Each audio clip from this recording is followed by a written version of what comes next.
بسم اللہ الرحمن الرحیم کاف ہا یا عین صاد 5 حروف ہیں یہ ایک ہی صورت ہے قرآن مجید میں جس میں 5 حروف آئے ہیں مقطعات جڑواں۔ ایک صورت اور ہے سورہ شورا، اس میں 5 ہیں لیکن 2 علیحدہ لکھے جائیں گے، حامیم، اور ایک آیت بن جائے گی عین سین قاف، یہ دوسری آیت ہے۔ یہاں یہ ایک ہی آیت اور جڑواں لکھے ہوئے حروف مقطعات 5 ہیں۔ ذکر رحمت ربک عبدہ زکریا، اب یہ وہی ساری چیزیں تقریباً آ رہی ہیں کہ جو ہم سورہ آل عمران میں پڑھ چکے ہیں، اور یہ اس زمانے میں نازل ہوئی جبکہ ابھی ہجرت حبشہ ہونے والی تھی اور مسلمان جا رہے تھے، اور وہاں پر وہ پوزیشن پیش آنے والی تھی کہ یہاں سے جب سفارت گئی ہے مکے کے قریش کے سرداروں کی، اور گئے تھے عمرو بن العاص گئے تھے جو بعد میں ایمان لے آئے، صحابی ہیں، وہ واپس لینے کے لیے کہ یہ ہمارے بگوڑے آ گئے، انہیں واپس کیجئے۔ تو نجاشی کے دربار میں پھر جب مسلمانوں نے اپنی فریاد کی، اپنے حالات بتائے، تو آخری داؤ یہ کھیلا عمرو بن العاص نے کہ آپ ذرا پوچھئے یہ مسیح کے بارے میں کیا کہتے ہیں۔ یہ تو کہتے ہیں وہ تو ایک عام انسان تھا آپ کا جس کو آپ خدا مانتے ہیں۔ تو پھر نجاشی نے پوچھا کہ آپ لوگ کیا کہتے ہیں مسیح کے بارے میں، حضرت مسیح کے، تو پھر یہ آیات پڑھ کر جو ہے حضرت جعفر طیار رضی اللہ تعالیٰ عنہ، جعفر ابن ابی طالب، حضور کے چچا داد بھائی، ابو طالب کے بیٹے، حضرت علی کے بڑے بھائی حضرت جعفر ابی طالب بن ابی طالب، انہوں نے یہ آیات پڑھ کر سنائی۔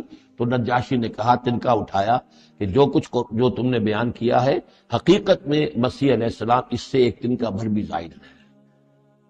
اور پھر اعلان کیا، مسلمانوں تم یہاں رہو، امن سے رہو، سکون سے رہو، اور وہ سفارت جو تھی قریش کی واپس کر دی کہ میں ان کو تمہارے ساتھ واپس نہیں بھیج سکتا، چاہے تم مجھے پہاڑوں جتنا سونا دے دو لیکن ان کو میں یہاں سے واپس نہیں کرتا۔ ذکر و رحمت ربک عبدہ زکریا، اب ذکر تو کرنا ہے حضرت مسیح کا، لیکن جیسے وہاں پہلے یہ کہ حضرت یحییٰ کا ذکر بھی ہو جائے کہ ان کی ولادت بھی تو ایک طرح سے معجزانہ تھی، عام حالات کی تو نہیں تھی۔ حضرت زکریا کتنے بوڑھے تھے، اور حضرت ان کی جو اہلیہ تھی وہ ساری عمر جو ہے بانجھ رہی تھی، اور بڑھاپے میں اللہ نے بیٹا دیا۔ یہ ذکر ہے آپ کے رب کی رحمت کا جو اس کے بندے زکریا پر ہوئی، علی نبینا علیہ الصلوۃ والسلام، اذ نادى ربہ نداء خفیا، جبکہ انہوں نے پکارا اپنے رب کو، دعا کی چپکے چپکے دل ہی دل میں۔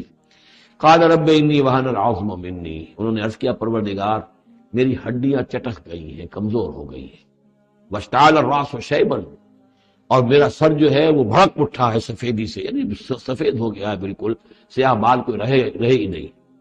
ولم اکن بدعائک رب شقیا، اور پروردگار کبھی ایسا نہیں ہوا کہ میں نے تجھ سے کوئی دعا مانگی ہو اور میں نامراد رہا ہوں۔ آج بڑی ہمت کر کے میں ایک دعا کر رہا ہوں جو عام حالات کے اعتبار سے تو پھر بڑی غیر معمولی دعا ہے، عام حالات دیکھیں، دنیاوی مسائل کو دیکھیں۔ فإنی خفت الموالی من ورائی، اور مجھے اندیشہ ہے اپنے بھائی بندوں سے، رشتہ داروں سے میرے بعد، یعنی یہ کہ اس ہیکل سلیمانی کی خدمت کرنے والا مجھے کوئی مناسب آدمی نظر نہیں آ رہا کہ جو اس میری گدی پر بیٹھ سکے، میرے اس منصب کو سنبھال سکے۔ انی خفت الموالی من ورائی وکانت امراتی عاقرا، اور میری بیوی بانجھ ہے۔ فہب لی من لدنک ولیا، تو مجھے خاص اپنے پاس سے کوئی ولی عطا کر۔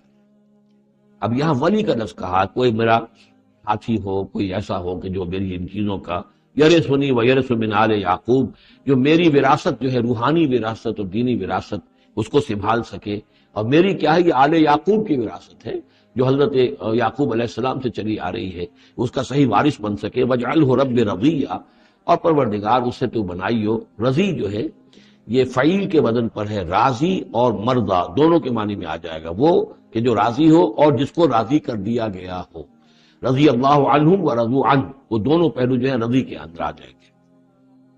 انہیں جب یہ بشارت مل رہی، یا زکریا انا نبشرک بغلام اسمہ یحییٰ، اے زکریا ہم بشارت دیتے ہیں آپ کو ایک بیٹے کی، ایک لڑکے کی جن کا نام یحییٰ ہوگا۔ لم نجعل لہ من قبل سمیہ، ہم نے اس کا سا نام اس سے پہلے کسی کا نہیں رکھا، یا اس کی سی صفات اس سے پہلے کسی میں پیدا نہیں کی، یہ دونوں معنی ہو سکتے ہیں اس کے۔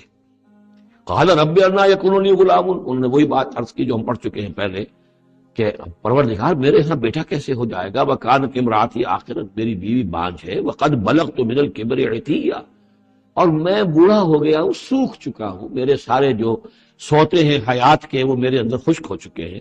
قال کذالک، کہا ایسے ہی ہوگا۔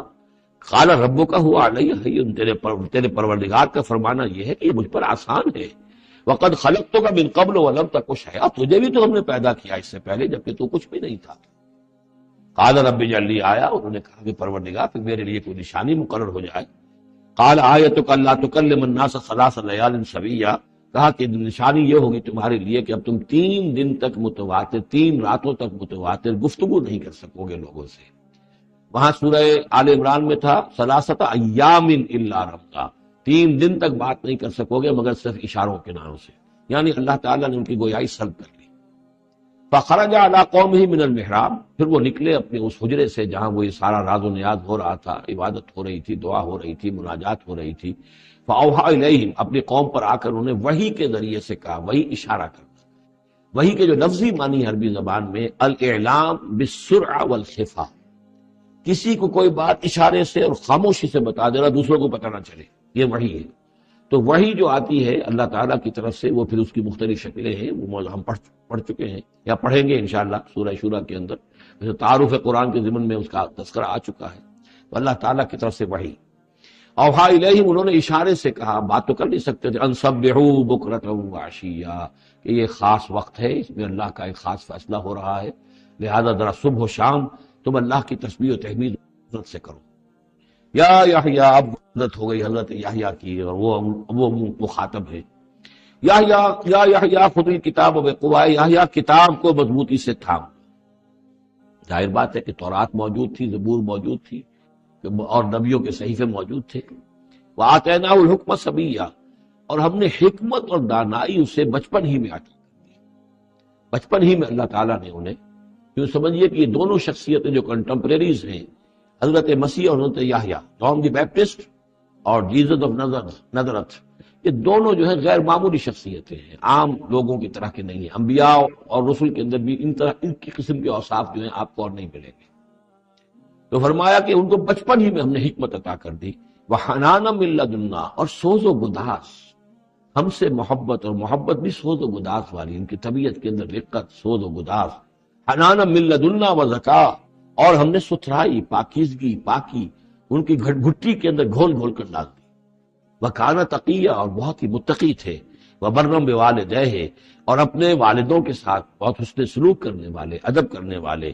ولم یکن جبارا عصیا، نہ وہ خود سر تھے اور نہ سخت تھے، بلکہ یہ کہ شاید یہ اس قسم کی کوئی باتیں غالباً کہیں انجیل وغیرہ میں آ گئی ہوں گی، جس کی نفی کے لیے یہ الفاظ یہاں آ رہے ہیں۔ لیکن حضرت مسیح کے بارے میں تو انجیل میں کچھ الفاظ ہیں کہ حضرت مریم کو انہوں نے استحقار کے ساتھ خطاب کیا، وہ عورت، اس طرح کے الفاظ۔ تو قرآن نے کہا کہ نہیں، وہ ایسا نہیں تھا، وہ اپنی والدہ کے ساتھ اس طرح کی جو ہے گستاخی کے ساتھ پیش آنے والا نہیں تھا۔ شاید ایسی کوئی بات تو میرے ذہن میں نہیں ہے۔ وسلام علیہ یوم ولد، اور سلام اس پر جس دن کے اس کی ولادت ہوئی، وہ یوم یموت، اور جس دن کے وہ مرے، وہ یوم یبعث حیا، اور جس دن کے وہ اٹھایا جائے دوبارہ زندہ کر کے۔ اب یہ تو قصہ ہو گیا حضرت زکریا اور حضرت یحییٰ کا۔ وَاذْكُرْ فِي الْكِتَابِ مریم، اب ذکر کیجئے اس کتاب میں، قرآن میں، مریم کا، سلام علیہا، اذ انتبذت من اہلہا مکانا شرقیہ، جبکہ انہوں نے اپنے آپ کو اپنے لوگوں سے ایک شرقی گوشے کے اندر مقید کر لیا۔ کوئی اعتکاف کی شکل جیسے ہوتی ہے، کوئی پردہ لگا دیا ہوگا کہ ہیکل کے مشرقی گوشے کے اندر کہیں انہوں نے عبادت کے لیے یا کوئی خاص اسی طرح کے معاملے کے لیے لوگوں سے علیحدہ ہو کر، فاتخذت من دونہم حجابا، ان سے انہوں نے پردہ تان لیا، اور لوگوں سے علیحدہ ہو کر، باقی لوگ جو تھے ان سے علیحدہ ہو کر وہ گویا خلوت کا ایک سامان ہو گیا۔ فارسلنا الیہا روحنا، تو ہم نے اس کی طرف اپنے ایک فرشتے کو بھیج دیا۔ روح، فرشتہ، پھر دیکھیے نوٹ کر لیجیے، فرشتہ بھی روح، وحی بھی روح، اور قرآن بھی روح، اور روح انسانی بھی روح۔ فارسلنا الیہا روحنا فتمثل لہا بشرا سویا، تو اس نے صورت اختیار کر لی ان کے سامنے ایک مکمل انسان کی۔ قالت انی اعوذ بالرحمن منک ان کنت تقیا، اب حضرت مریم سلام علیہا ایک دم دہشت زدہ ہو گئی، میں اللہ کی پناہ طلب پکڑتی ہوں تم سے، اگر تو واقعی کوئی تقی ہے، وہ نیک آدمی ہے، یعنی اس میری خلوت میں، میری علیحدگی کے اندر اس طرح اچانک تمہارا آ جانا کوئی برا ارادہ تو نہیں ہے، کوئی نیت تمہاری خراب تو نہیں ہے۔ انی اعوذ بالرحمن منک، میں پناہ پکڑتی ہوں رحمان کی تم سے، ان کنت تقیہ، اور اس میں اپیل بھی ہے اگر تم متقی ہو اور اللہ کے ڈرنے والے ہو تو کسی غلط قسم کا ارادہ نہ کرنا۔ قال انما انا رسول ربک، انہوں نے کہا نہیں میں انسان نہیں ہوں، میں تو آپ کے رب کی طرف سے بھیجا ہوا فرشتہ ہوں، لأہب لک غلاما زکیہ، اللہ تعالیٰ نے مجھے بھیجا ہے کہ آپ کے لیے ایک بہت ہی پاک اولاد جو ہے وہ میں آپ کو عطا کروں آپ کے لیے۔ قالت انا یکون لی غلام، حضرت مریم نے کہا میرے لیے بیٹا کیسے ہو جائے گا، ولم یمسسنی بشر، مجھے کسی مرد نے آج تک چھوا تک نہیں ہے، ولم اکو بغیہ، اور نہ میں کوئی آبرو باختہ عورت ہوں، میں کوئی اس طرح کی آوارہ عورت نہیں ہوں، نہ کسی مرد سے میرا کوئی معاملہ ہوا ہے۔ قال کذالک قال ربک هو علی ہین، ایسے ہی ہوگا بغیر کسی مرد کے اس کے تعلق کے اور بغیر کسی اور اس طرح کے معاملے کے اولاد آپ کے ہاں ہوگی، بیٹا ہوگا۔ قال ربک هو علی ہین، آپ کی طرف فرماتا ہے کہ مجھ پر بڑا آسان ہے، میرے لیے کوئی بھاری بات نہیں ہے۔ وَلِنَجْعَلَهُ آیَةً لِلنَّاسِ، اور اس کو تو ہم بنانا چاہتے ہیں لوگوں کے لیے ایک نشانی۔ حضرت عیسیٰ کی ولادت معجزانہ، رفع سماوی معجزانہ، پھر بڑے بڑے معجزے جو ہیں، تو اس اعتبار سے واقعہ یہ ہے کہ ان کی شخصیت بہت ہی ایک یعنی غیر معمولی اور بہت ممیز شخصیت ہے۔ وَرَحْمَةً مِنَّا، انہیں ہم ذریعہ بنانا چاہتے ہیں اپنی رحمت کا۔ وَكَانَ أَمْرًا مَقْضِيًّا، اور یہ تو وہ کام ہے، یہ فیصلہ وہ ہے، کان امرا مقضیہ، یہ طے شدہ ہے، اللہ کی طرف سے اس کا فیصلہ ہو چکا ہے۔ فحملتہ، تو انہیں اس کا حمل ٹھہر گیا۔ فانتبذت به مکانا قصیا، تو اب وہ اسے لے کر دور جگہ چلی گئی۔ یہ ہے بیت اللحم جو 8 میل کے فاصلے پر تھا اس ہیکل سلیمانی سے، وہاں علیحدگی میں، چونکہ اب ظاہر بات ہے کہ حمل بڑھے گا، اب لوگ کیا ہیں دیکھیں گے، کیا کریں گے، کسی جگہ پر انہوں نے تنہائی میں کسی جگہ جا کر اپنے آپ کو علیحدہ جو آئسولیٹ کر لیا، فانتبذت به، آئسولیٹ کر لیا اپنے آپ کو، اب اس کو لے کر، اپنے حمل کو لے کر، فانتبذت به مکانا قصیا، ایک دور کی جگہ، بعید مکان میں۔ فاجاء المخاض الى جذع النخلہ، تو جب وہ ولادت کا وقت ہوا اور درد ذہ ہوئے، تو اس درد کے اندر وہ ایک کھجور کی جڑ کو انہوں نے مضبوطی سے پکڑا، آئیں وہ، یہ ایسا ہوتا ہے کہ وضع حمل کے وقت جو ہے اگر وہ عورت کسی چیز کو مضبوطی سے تھامے تو پھر ان دردوں کو برداشت کرنے کے لیے اس کے اندر کوئی ہمت پیدا ہوتی ہے، تو انہوں نے ایک کھجور کا کوئی درخت تھا، اس کی جڑوں کو مضبوطی سے تھاما۔ قالت یا لیتنی مت قبل هذا وکنت نسیا منسیا، اور کہا کاش کہ میں اس سے پہلے مر چکی ہوتی، کیا کہوں گی، کیا منہ دکھاؤں گی، اس بچے کا کیا کروں گی، کہاں لے کے جاؤں گی، دنیا کیا کہے گی، میری صورت کیا بنے گی۔ اللہ کی وہ بندی جو ہے کانپ رہی ہے، لرز رہی ہے، یا لیتنی مت قبل هذا، کاش کہ میں اس سے قبل مر چکی ہوتی، وکنت نسیا منسیا، اور مجھے بھول چکے ہوتے لوگ، میری یاد بھی لوگوں کے ذہنوں سے محو ہو چکی ہوتی، کاش۔ فناداها من تحتها، تو پکارا اسے اس کے نیچے سے۔ عام خیال یہ من کے حوالے سے یہ ہے کہ فرشتہ ہی ہے کہ جس نے پھر پکارا ہے، وہ لیکن نیچے ہے، یہ ذرا اونچائی پر ہے، بلندی پر ہے، اور وہ کہیں نیچے ہے، نشیب میں ہے، اور اس لیے کہ ظاہر بات ہے کہ ولادت کے موقع پر اور وضع عمل کے موقع پر اس کا قریب ہونا ویسے بھی مناسب نہیں۔ لیکن ایک اس کی جو قرات ہمارے آفیشل قرات میں من بھی ہے، فناداها من تحت، پکارا اسے اس نے جو اس کے نیچے تھا، یعنی ولادت ہو گئی ہے حضرت مسیح علیہ السلام کی، اور بچہ جو ہے اب وہ بول رہا ہے۔ میں اس معنی کو زیادہ ترجیح دیتا ہوں، اس لیے کہ ظاہر بات ہے کہ اگر بچے نے اس وقت کلام نہ کیا ہوتا تو کیسے یقین آتا کہ حضرت مریم لے کر آتی اس بچے کو کہ بعد میں یہ بچہ بول پڑے گا۔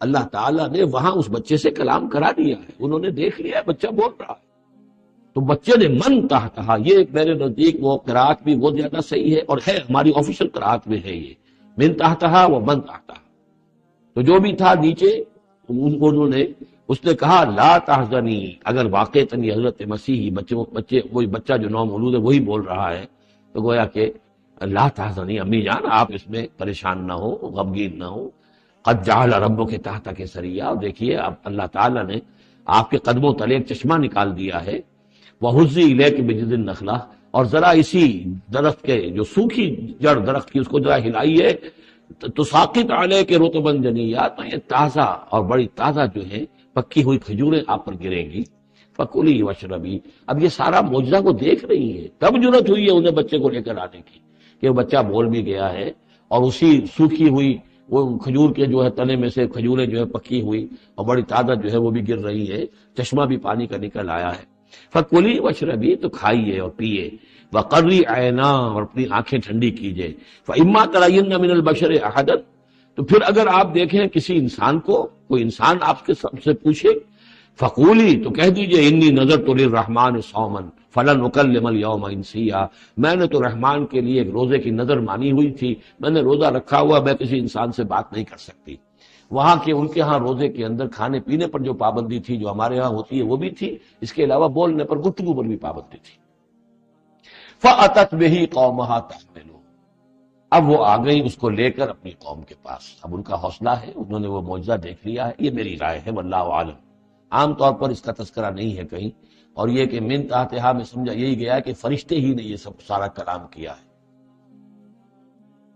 فأتت بہ قومہا تحملہ، وہ اب آئیں اپنی قوم کے پاس اپنے بچے کو لیے ہوئے۔ قالوا یا مریم لقد جئت شیئا فریا، انہوں نے، اے مریم یہ تو تم بڑا طوفان چڑھ لائی ہو، یہ کیا کر لائی ہو، یہ تمہارے ہاں تمہاری گود میں بچہ ہے، کس کا بچہ ہے؟ یا اخت ہارون، اے ہارون کی بہن، ہو سکتا ہے کہ ان کے بھائی ہوں ہارون نامی، اور ہو سکتا ہے کہ چونکہ حضرت ہارون کی نسل سے ہیں یہ، لہذا صرف ان کی طرف ایک نسبت دی ہو کہ تم سوچو کس جد امجد کی تم نسل سے ہو اور تم نے کس قدر یہ گری ہوئی حرکت کی ہے۔ یا اخت ہارون ما کان ابوک امرأ سوء وما کانت امک بغیہ، نہ تو تیرا والد جو ہے وہ کوئی برا انسان تھا اور نہ تیری والدہ جو ہے وہ کوئی بدکار عورت تھی، یہ تم کیا کر لائی؟ فاشارت الیہ، تو حضرت مریم نے اشارہ کر دیا حضرت اس بچے کی طرف، عیسیٰ کی طرف۔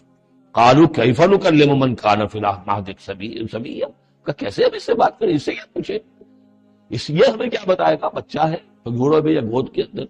قال انی عبد اللہ، اب وہ بچہ بولا، حضرت مسیح نے کہا میں اللہ کا بندہ ہوں، آتانی الکتاب، اللہ نے مجھے کتاب عطا کی ہے، وجعلنی نبیا، اور مجھے نبی بنایا ہے، وجعلنی مبارکا اینما کنت، مجھے مبارک بنایا ہے، بابرکت بنایا جہاں کہیں بھی میں ہوں گا، واوصانی بالصلاۃ والزکاۃ ما دمت حیا، اور مجھے تاکید کی ہے اللہ نے زکوٰۃ کی اور نماز کی جب تک میں زندہ رہوں، وبرم بوالدتی، اور میں اپنی والدہ کا فرما بردار ہوں، خدمت گزار ہوں، لم یجعلنی جبارا شقیا، اللہ تعالیٰ نے مجھے زبردست اور سخت تندخو نہیں بنایا ہے، والسلام علیہ، اور سلام ہے مجھ پر یوم ولدت، جس دن کہ مجھے جنا گیا، میری ولادت ہوئی، ویوم اموت، جس دن کہ میں مروں گا، ویوم ابعث حیا، اور جس دن کہ مجھے اٹھایا جائے گا زندہ کر کے۔ ذالک عیسی ابن مریم، یہ ہے عیسیٰ ابن مریم، یہ ہے حقیقت عیسیٰ ابن مریم کی علیہ الصلوۃ والسلام، علیہم الصلوۃ والسلام۔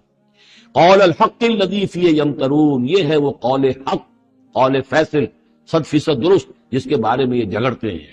ما کان للہ ان یتخذ من ولد سبحانہ، اللہ کے شان کے شایع نہیں ہے یہ کہ وہ کسی کو اپنا بیٹا بنائے، سبحانہ، وہ پاک ہے اس سے۔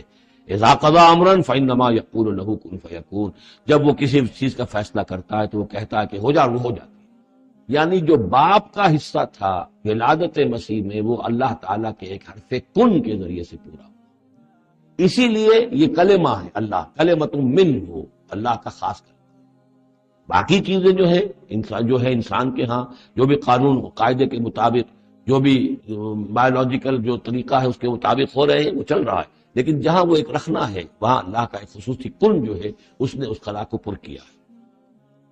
ان اللہ ربی و ربکم، اور یقینا اللہ میرا بھی رب ہے اور تمہارا بھی رب ہے، فاعبدوہ، پس اسی کی بندگی کرو اور پرستش کرو، ھذا صراط مستقیم، یہی سیدھا راستہ ہے۔ فاختلف الاحزاب من بینہم، تو جماعتوں نے، گروہوں نے، فرقوں نے اپنے آپس میں اختلافات پیدا کر لیے، غلط باتیں جو ہے گھڑ لی۔ فویل للذین کفروا من مشہد یوم عظیم، تو ہلاکت اور بربادی اور تباہی ہے ان کافروں کے لیے اس دن کی پیشی، اس بڑے دن کی پیشی سے۔ اس بڑے دن جب پیش ہو یہ حقیقت کھل جائے گی، حضرت مسیح کی حقیقت بھی واضح ہو جائے گی، تو جو انہوں نے من گھڑت عقیدے بنا لیے تھے، جن لوگوں نے ان عقیدوں پر جان دی ہوگی، ان کے لیے پھر ہلاکت اور بربادی ہوگی۔ اسمع بہی وابصر، اس پیشی کے دن تو ان کی سماعت بھی کیا اچھی ہوگی اور آنکھیں بھی کتنی کھلی ہوں گی، ہر حقائق کو وہ دیکھ رہے ہوں گے، کیا ہی اچھا سن رہے ہوں گے اور کیا ہی اچھا دیکھ رہے ہوں گے۔ یوم یاتوننا، جس دن کہ وہ ہمارے پاس آئیں گے، لیکن الظالمون یوم فی ضلال مبین، لیکن آج یہ ظالم جو ہے کھلی گمراہی میں مبتلا ہے۔ وانذرہم یوم الحسرۃ اذ قضی الامر، اور اے نبی ان کو خبردار کر دیجیے اس یوم الحسرت سے، وہ جو یوم قیامت ہے، حسرت کا دن ہے وہ، جس دن کے فیصلے کر دیے جائیں گے.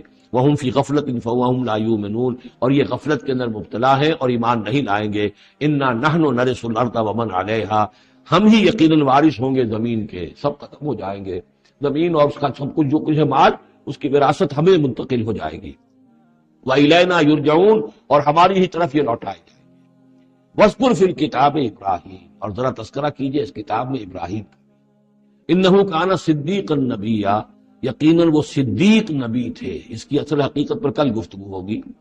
اذ قال لأبیہ، یاد کرو جب کہ انہوں نے کہا اپنے والد سے، یا ابت، ابا جان، لما تعبد ما لا يسمع ولا يبصر، کیوں آپ پوچھتے ہیں، بندگی کرتے ہیں ایسی چیزوں کی جو نہ سن سکتے ہیں نہ دیکھ سکتے ہیں. ولا یغنی عنک شیئا، نہ آپ سے کسی چیز کو دور کر سکتے ہیں کہ آپ کے کچھ کام آ سکتے ہیں.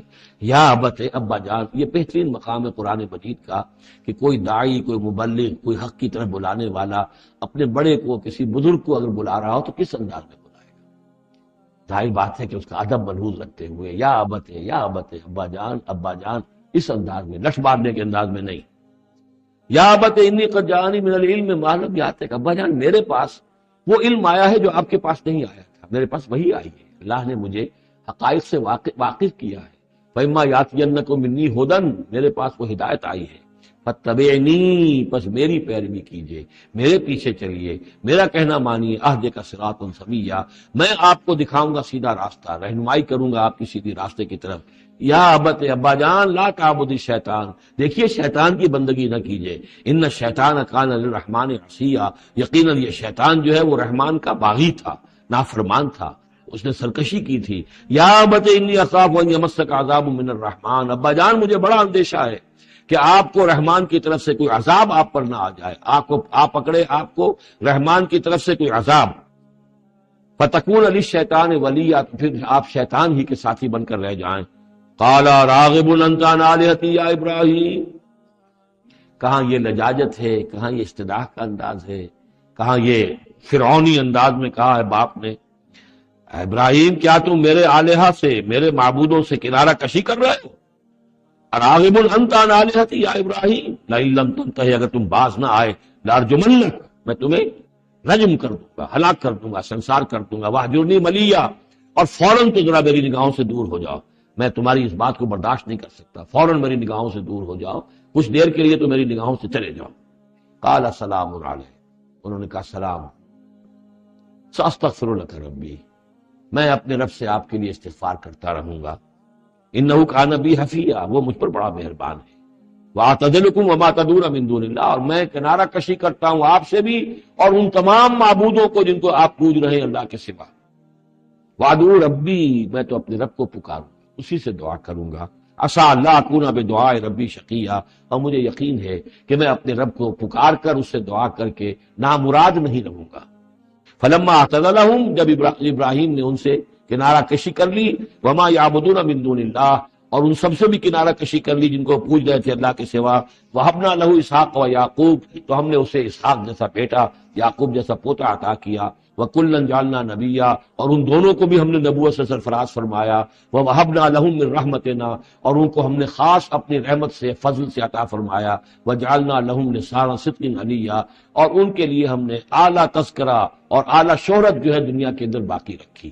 رفعنا لک ذکرک کی طرح حضرت ابراہیم علیہ السلام اور ان کی آل کا بھی دنیا کے اندر بول بالا رہا. بارک اللہ لی ولکم فی القرآن العظیم ونفعنی وإیاکم بالآیات والذکر الحکیم.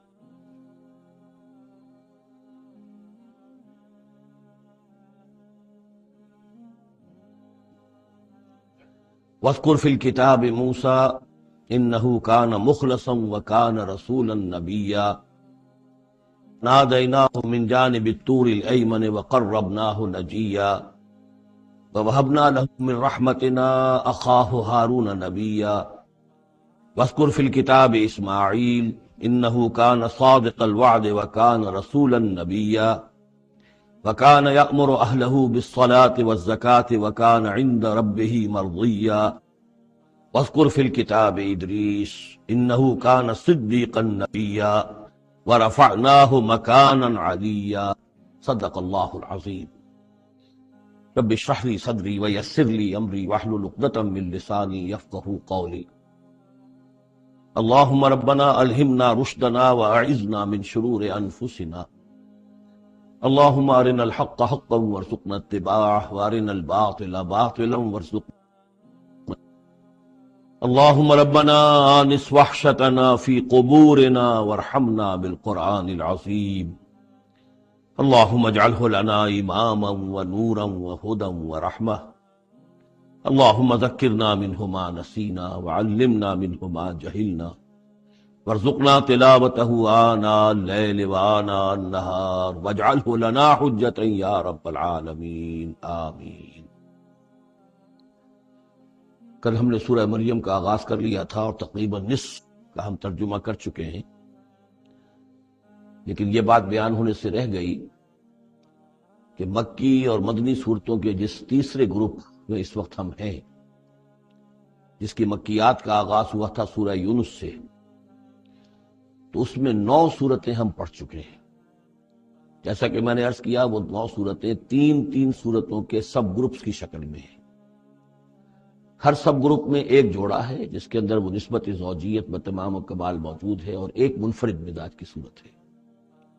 سورہ یونس، سورہ ہود ایک جوڑے کی حیثیت سے، سورہ یوسف منفرد ہے، ایک ہی نبی کے حالات پر پوری صورت جو ہے وہ مشتمل ہے۔ پھر سورہ رعد اور سورہ ابراہیم یہ جوڑے کی شکل میں ہے۔ سورہ حجر یہ منفرد مزاج کی ہے، بلکہ اس پورے گروپ میں اس اعتبار سے قدرے مختلف نظر آتی ہے کہ اس کا انداز جو ہے وہ ابتدائی زمانے کی صورتوں کا ہے، مضامین کی مناسبت بھی انہی سے ہے۔ چھوٹی چھوٹی آیتیں ہیں، ردم جو ہے وہ بہت تیز ہے، صوتی آہنگ بہت نمایاں ہے، ڈیوائن میوزک جو ہے، جو ملکوتی غنا ہے، وہ اس میں بہت نمایاں ہے۔ پھر 3 صورتیں، سورہ نحل سب سے بڑی ہے اس سب گروپ میں، یہ منفرد مزاج کی ہے، لیکن اس کے بعد سورہ بنی اسرائیل اور سورہ کہف یہ ایک نہایت حسین و جمیل جوڑا ہے۔ اب پھر 3 صورتیں جو آ رہی ہیں، سورہ مریم، پھر سورہ طٰہٰ، سورہ انبیاء۔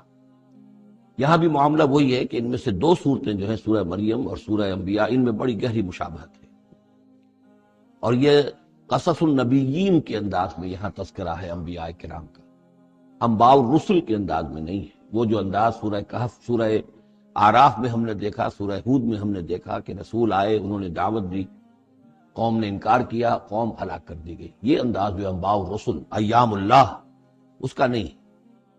لیکن یہ کہ ایک جو ہے اس سب گروپ میں منفرد صورت ہے، اور وہ ہے سورہ طٰہٰ۔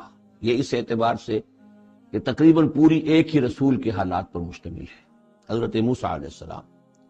8 میں سے 5 رکوع مسلسل جو ہیں وہ حضرت موسیٰ علیہ السلام کے حالات پر، اور ان کی ایک نسبت جو معنوی قائم ہو جاتی ہے اس سورہ مبارکہ کی سورہ یوسف کے ساتھ، وہ یہ ہے کہ تاریخی اعتبار سے ہمیں معلوم ہے کہ حضرت یوسف علیہ السلام کے زمانے میں بنی اسرائیل مصر میں جا کر آباد ہوئے، اور حضرت موسیٰ علیہ السلام کے ذریعے سے اللہ تعالیٰ نے انہیں پھر جو مصر میں فرعونیوں نے انہیں جو اپنا غلام بنا لیا تھا، اس غلامی سے نجات دلائی، اور وہ واپس مصر سے نکل کر پھر اپنے آبائی وطن جو ہے سمجھیے جو حضرت ابراہیم کا مسکن تھا، یعنی فلسطین کی طرف روانہ ہوئے۔ تو ان میں بھی ایک نسبت قائم تو ہو جاتی ہے، لیکن وہ فاصلے سے۔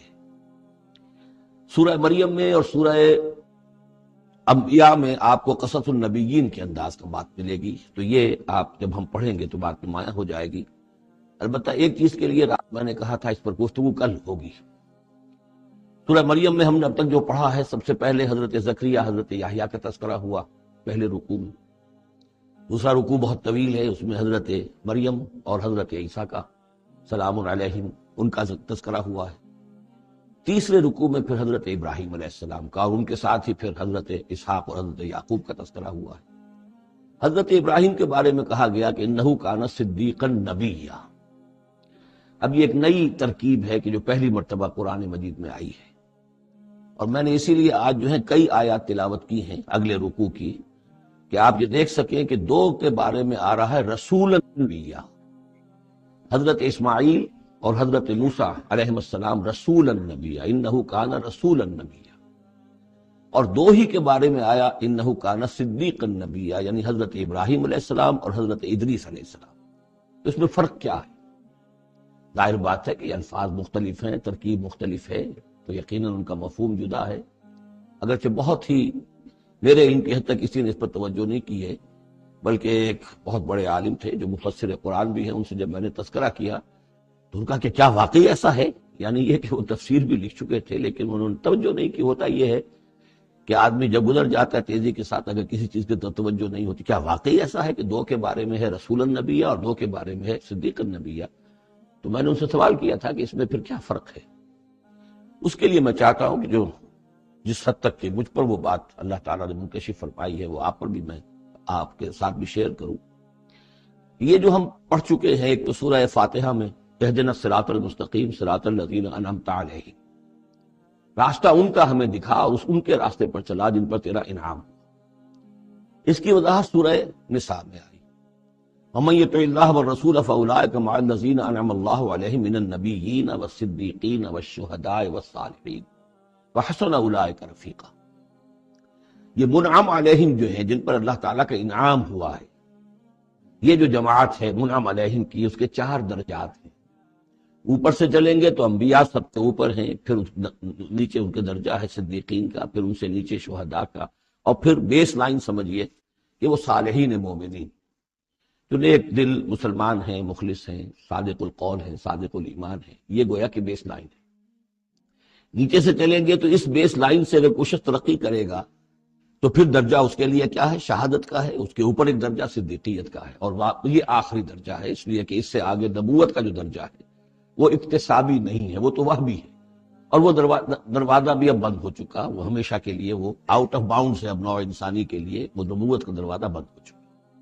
اس صدیقین اور شہداء کے درمیان کیا فرق ہوتا ہے، اس کو اب سمجھ لینا چاہیے، اور اس کو جدید سائیکالوجی کی 2 اصطلاحات کے حوالے سے آپ بڑی آسانی سے سمجھ سکیں گے۔ اللہ تعالیٰ نے عام طور پر انسانوں کو 2 مختلف مزاجوں پر بنایا ہے، ایکسٹروورٹس، انٹروورٹس۔ کچھ لوگ ہوتے ہیں کہ جو باہر کی دنیا سے انہیں زیادہ دلچسپی ہوتی ہے، کچھ کھیل کود میں، سیر میں، باغ، یہ وہ، باہر کی دنیا سے ملنا جلنا، لوگوں سے ملیں گے، وہ پبلک میں ہوں گے، مجلس میں ہوں گے تو زیادہ چہکیں گے، زیادہ خوش ہوں گے۔ کچھ لوگ برعکس مزاج کے ہوتے ہیں، وہ درومبی قسم کے لوگ ہوتے ہیں، انٹروورٹس۔ وہ اپنے خیالات ہی میں مگن رہتے ہیں، غور و فکر کرتے ہیں، سوچ بچار کرتے ہیں، انہیں تنہائی زیادہ پسند ہوتی ہے، تنہائی میں وہ زیادہ خوش رہتے ہیں۔ تو یہ ایکسٹروورٹس اور انٹروورٹس 2 مزاج ہیں بنیادی طور پر، اللہ تعالیٰ نے بنائے ہیں مختلف مزاج جو ہیں۔ اور ایک ہوتی ہے تیسری ایک کیفیت کہ جس میں یہ دونوں چیزیں بڑے توازن کے ساتھ ہو، ایمبیورٹ۔ یہ بہت شاذ ہوتا ہے، بہت شاذ ہوتا ہے، بہت کم لوگ ہوتے ہیں دنیا میں کہ جو واقعتاً اس میں توازن قائم کر سکیں، یا ادھر کا رجحان ہوگا یا ادھر کا رجحان ہوگا۔ تو جو یہ انٹروورٹس ہوتے ہیں، جو غور و فکر کرتے رہتے ہیں، ان کے اندر جو ہے وہ یوں سمجھیے کہ فطرت کی جو اصل حقائق ہیں وہ کچھ زیادہ محفوظ رہتے ہیں ان کے غور و فکر کی وجہ سے۔ پھر وہ کائنات کے بارے میں بھی سوچتے ہیں، تو اس کائنات کی تمام آیات الہیہ بھی گویا کہ ان سے ہم کلام ہوتی ہیں، اشارے کرتی ہیں۔ یہ وہ لوگ ہوتے ہیں کہ جن تک گویا کہ وہ حقائق از خود روشن ہو چکے ہوتے ہیں ان تک، کہ جیسے ہم نے سورہ فاتحہ پڑھتے ہوئے کہا کہ کچھ لوگ ہوتے ہیں اپنی فطرت سلیمہ اور عقل سلیم کی رہنمائی میں یہاں تک تو پہنچ گئے کہ اللہ کو پہچان لیا، آخرت کو پہچان لیا، یہ بھی سمجھ لیا کہ اللہ ہی کی بندگی کرنی چاہیے، کیسے کریں یہ پتہ نہیں، اہدنا الصراط المستقیم، اب وہ راستہ مانگتے ہیں کہ ہمیں راستہ دکھا۔ یہ صدیقین ہوتے ہیں، اور ان کی شان یہ ہوتی ہے کہ جیسے ہی کسی نبی کی دعوت ان کے کان میں آتی ہے وہ ایسے لپک کر قبول کرتے ہیں کہ گویا کہ منتظر بیٹھے تھے، جیسے کوئی شخص وضو کر کے بیٹھا ہوا کہ بس اذان کی آواز آئے اور میں چلوں، اتنا ہی ہوتا ہے۔ اسی لیے حضور نے فرمایا ابو بکر رضی اللہ تعالیٰ عنہ کے بارے میں کہ میں نے جس کے سامنے بھی ایمان کی دعوت پیش کی اس نے کچھ نہ کچھ توقف ضرور کیا، سوائے ابو بکر کے ایک لہجے کا توقف نہیں کیا، گویا کہ وہ تو تیار بیٹھے ہوئے تھے۔ البتہ جو ایکسٹروورٹس ہوتے ہیں وہ چونکہ ان کی توجہ نہیں ہوتی حقائق کی طرف، وہ دنیا میں مگن ہیں، کھیل کود میں ہیں، شکار میں ہیں، کشتیوں میں ہیں، ہنسی مذاق میں ہیں، گفتگوؤں میں لگے ہوئے ہیں، تو انہیں کچھ زیادہ غور و فکر کی ان کے اندر جو ہے طبیعت کے اندر میلان نہیں ہوتا اس کا، لہذا انہیں دیر لگ جاتی ہے نبی کی دعوت کو سمجھنے میں، اس کی طرف متوجہ ہونے میں۔ لیکن یہ ہے کہ جب ان کا توجہ ہو جاتی ہوتی بھی عام طور پہ جذباتی انداز میں ہوتی ہے، لیکن جب ان کی توجہ ہو جائے جذباتی انداز میں تو پھر یہ ہے کہ وہ چونکہ ہوتے ہیں ایکٹیو زیادہ ہوتے ہیں، لہذا وہ اپنی فعالیت کی وجہ سے آگے نکل جاتے ہیں، بظاہر وہ صدیقین سے آگے نکل جائیں گے فعالیت کی وجہ سے، اس لیے کہ وہ فعال زیادہ ہے۔ اب اس کی مثال حضرت عمر ہے، حضرت حمزہ رضی اللہ تعالی عنہما، 6 سال لگ گئے حضرت عمر کے بارے میں تو آپ کہہ سکتے ہیں کہ سب کوئی گھرانہ مختلف تھا، وہ بنو عدی میں سے تھے، حضور بنو ہاشم میں سے تھے، لیکن حضرت حمزہ کو کیوں دیر لگ گئی؟ 6 سال، سگے چچا ہیں، دودھ شریک بھائی ہیں، ساتھ کے کھیلے ہم جولی ہیں، نہایت محبت کرنے والے حضور سے، اور اسی کیفیت کے اندر وہ ایمان لائے۔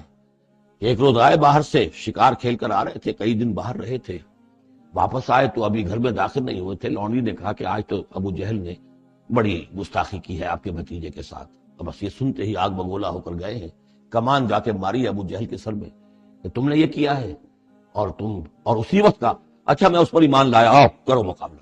یہ ان کے ایمان کا معاملہ۔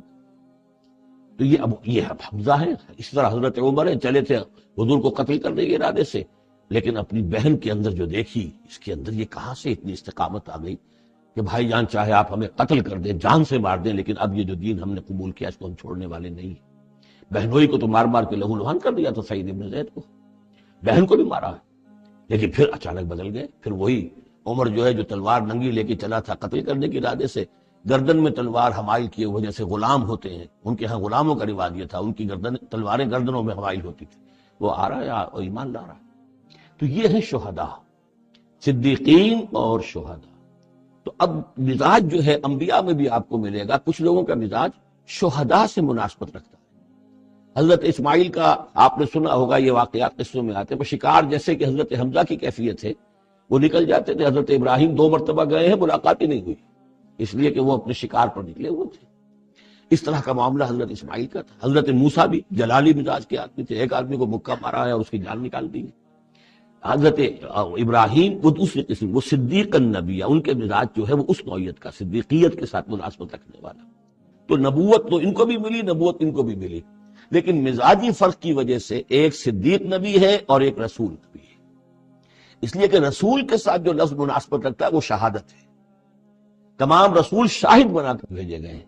یہ جو کار رسالت ہے، تبلیغ اور اتمام حجت، اس کے اندر تو عمل کا پہلو زیادہ ہے، اور اس میں پھر شہداء زیادہ نمایاں ہوتے ہیں۔ تو رسولوں کے لیے تو ہے ہی یہ، یا ایھا النبی انا ارسلناک شاہدا ومبشرا ونذیرا وداعیا الی اللہ باذنہ وسراجا منیرا، اور جیسے کہ ہم نے پڑھا وکیف اذا جئنا من کل امۃ بشہید، تو رسولوں کے ساتھ مناسبت لفظ کی جو ہے وہ شہادت کی ہے۔ تو گویا کہ شہداء کا مزاج رکھنے والے جو نبی ملے وہ رسول النبی ہیں، اور صدیقیت کا مزاج رکھنے والے جن کو نبوت مل گئی وہ صدیق نبی ہے۔ تو حضرت ابراہیم انہ کان صدیقا نبیا، وہ تو ہم پڑھ چکے تھے، اب آگے چلیے۔ ابھی اس موضوع پر مزید گفتگو سورہ حدید میں چل کر ہوگی۔ اولئک ھم الصدیقون والشہداء عند ربہم، اس کے جو دوسرے رکوع کے آخر میں یہ آیت آئی ہے، تو وہاں جا کر انشاءاللہ اس کے سلسلے میں مزید گفتگو ہوگی۔ وَاذْکُرْ فِی الکتاب موسیٰ، اور کتاب میں تذکرہ کیجئے موسیٰ کا، انہ کان مخلصا، یقیناً ہم نے اسے خاص اپنا بنا لیا تھا۔ اس کی تفسیر آگے آ جائے گی سورہ طٰہٰ کے اندر۔ وَكَانَ رَسُولًا نَبِيًّا، اور وہ رسول نبی تھے۔ وَنَادَيْنَاهُ مِن جَانِبِ الطُّورِ الْأَيْمَنِ، اور ہم نے اس کو پکارا، اس سے بات کی، اس کو بلایا طور پہاڑ کے داہنی جانب سے۔ وَقَرَّبْنَاهُ نَجِيًّا، اسے قریب ہم نے بلایا سرگوشی کے لیے۔ وَوَهَبْنَا لَهُ مِن رَحْمَتِنَا أَخَاهُ هَارُونَ نَبِيًّا، اور ہم نے اسے اپنی رحمت سے اس کو یہ مقام بھی عطا کیا کہ اس کے بھائی ہارون کو بھی نبوت عطا کر دی، چونکہ یہ درخواست کی تھی حضرت موسیٰ علیہ السلام نے، وہ اگلی صورت میں آ جائے گا۔ وَاذْکُرْ فِی الکتاب اسماعیل، اور ذرا تذکرہ کیجئے کتاب میں اسماعیل کا بھی، انہ کان صادق الوعد، یقیناً وہ بڑے وعدے کے سچے تھے۔ اور خاص طور پر اشارہ ہو رہا ہے اتنا بڑا وعدہ جو حضرت ابراہیم سے اپنے والد سے انہوں نے کیا تھا کہ یا ابت افعل ما تؤمر ستجدنی انشاءاللہ صابرا، ابا جان کر گزریے جو بھی آپ کو اللہ کی طرف سے حکم آ رہا ہے، مجھے ذبح کرنے کا حکم، ذبح کر دیجئے، انشاءاللہ آپ مجھے صابر پائیں گے۔ تو وہ آخری وقت تک انہوں نے اپنے اس وعدے کو نبھایا اور گردن جو ہے رکھ دی کہ چلائیے چھری۔ صادق الوعد وکان رسول النبی، اور وہ بھی مزاجی اعتبار سے جو میں نے عرض کیا ہے، حضرت حمزہ چونکہ ویسے بھی نسل میں حضرت اسماعیل کی نسل میں سے ہیں، تو اگر آپ دیکھیں گے تو بہت ہی ان کے درمیان شخصیت کی مشابہت نظر آئے گی۔ رسول النبی، وہ رسول نبی تھے۔ وَكَانَ يَأْمُرُ أَهْلَهُ بِالصَّلَاةِ وَالزَّكَاةِ وَكَانَ عِندَ رَبِّهِ مَرْضِيًّا، اور وہ حکم دیتے تھے اپنے گھر والوں کو نماز کا بھی اور زکوٰۃ کا بھی، اور وہ اپنے رب کے نزدیک بہت ہی پسندیدہ تھے، بہت ہی اللہ تعالیٰ وہ کے منظور نظر کہہ لیجئے، مرضیہ۔ وَاذْکُرْ فِی الکتاب ادریس، اور تذکرہ کیجئے کتاب میں ادریس کا بھی۔ یہ ادریس علیہ السلام جو ہے یہ ایک نبی ہے کہ جو حضرت آدم اور حضرت نوح کے مابین گزرے۔ حضرت آدم اور حضرت نوح کے مابین ایک اور نبی بھی گزرے ہیں، قرآن مجید میں ذکر نہیں ہے، تورات میں شیس علیہ السلام۔ تو نبی تو یہ ہیں، حضرت آدم پہلے نبی، پھر یہ دو اور نبی ہیں حضرت ادریس۔ اس تورات میں ان کا نام حنوک ہے، شیس کا نام سیس ہے، وہ تو ٹھیک ہے، اور قرآن مجید میں ان کا تذکرہ بھی نہیں ہے، لیکن حضرت ادریس کا حنوک نام ہے۔ لیکن یہ کہ یہ دونوں ہیں درمیان میں حضرت آدم اور حضرت نوح علیہ السلام، پہلے رسول حضرت نوح علیہ السلام، یہ دونوں نبی ہیں صرف۔ مذکور فی الکتاب ادریس، اور تذکرہ کیجئے کتاب میں، اس قرآن میں ادریس کا، انہ کان صدیقا نبیا، یقیناً وہ بھی صدیق نبی تھے، مزاجن ان کا بھی وہی حضرت ابراہیم کے ساتھ مناسبت، صدیقیت والا مزاج۔ ورفعناہ مکانا علیا، اور ہم نے انہیں اٹھایا تھا بہت بلند مقام تک۔ اب یہ اٹھانا جو ہے، ویسے تو بعض لوگوں کا خیال ہے کہ شاید وہ بھی حضرت عیسیٰ علیہ السلام کی طرح رفع سماوی ان کی ہوئی ہے، چوتھے آسمان میں حضور کی ان سے ملاقات ہوئی ہے شب معراج میں۔ لیکن ایک مفہوم اس کا یہ بھی ہے کہ اونچا مقام دینا، بلند مقام دینا، اس لیے کہ یہاں الہ نہیں ہے، وہاں جو ہے وہ رافعک الیہ، جہاں کہا گیا حضرت عیسیٰ کے بارے میں تمہیں اٹھانے والا ہوں اپنی طرف، تو اس سے مفہوم جو ہے بہت معین ہو جاتا ہے، یہاں ضروری نہیں ہے کہ وہ مفہوم لیا جائے۔ اولئک الذین انعم اللہ علیہم، دیکھیے وہی لفظ آ گیا آپ، یہ ہیں وہ لوگ جن پر انعام فرمایا ہے اللہ نے، من النبیین، انبیاء میں سے۔ اب ہم کیونکہ منعم علیہم کے 4 طبقات تھے، ان میں سے یہ انبیاء کا تذکرہ ہو رہا ہے سب کا۔ من النبیین من ذریۃ آدم، اولاد آدم میں سے، وممن حملنا مع نوح، اور پھر بعد ان میں سے ان کی نسل میں سے ہیں جنہیں ہم نے نوح کے ساتھ اس کشتی میں سوار کرایا، ومن ذریۃ ابراہیم، اور پھر ذریۃ ابراہیم میں سے ہیں، ان کی اولاد سے، و اسرائیل، اور حضرت یعقوب کی نسل سے ہیں، وممن ہدینا واجتبینا، اور جنہیں کہ ہم نے ہدایت دی اور جنہیں ہم نے چن لیا، پسند کر لیا۔ اذا تتلیٰ علیہم آیات الرحمن، ان کی کیفیت یہ ہوتی تھی کہ جب رحمان کی آیات ان کو پڑھ کر سنائی جاتی تھی، خروا سجدا و بکیا، تو وہ گر پڑتے تھے اللہ کی جناب میں سجدہ کرتے ہوئے، روتے ہوئے۔ سجدہ کر لیجیے۔ فخلف من بعدہم خلف، پھر ان کی جگہ پر بعد میں آ گئے، ان کے جانشین ہوئے، ان کے وارث ہوئے ایسے ناخلف لوگ۔ یہ خلف کا لفظ جب آتا ہے لام کے جزم کے ساتھ، تو ناخلف یعنی ایسے لوگ کہ جو اپنے اسلاف کے کردار اور ان کی بزرگی جو ہے اس کو برباد کرنے والے، تباہ کرنے والے، ان کی نیک نامی کو بٹا لگانے والے، ناخلف۔ فخلف من بعدہم خلف، پھر ان کی اولاد میں سے ایسے ناخلف بھی پیدا ہوئے، اضاعوا الصلاۃ، جنہوں نے نماز کو تو ضائع کر دیا، واتبعوا الشہوات، اور خواہشات کی پیروی کی، شہوات، خواہشات، جذبات، فسوف یلقون غیا، تو ان قریب ان کی ملاقات ہو جائے گی گمراہی کے ساتھ، یعنی گمراہی کا جو انجام ہے یہ اس سے دوچار ہو جائیں گے۔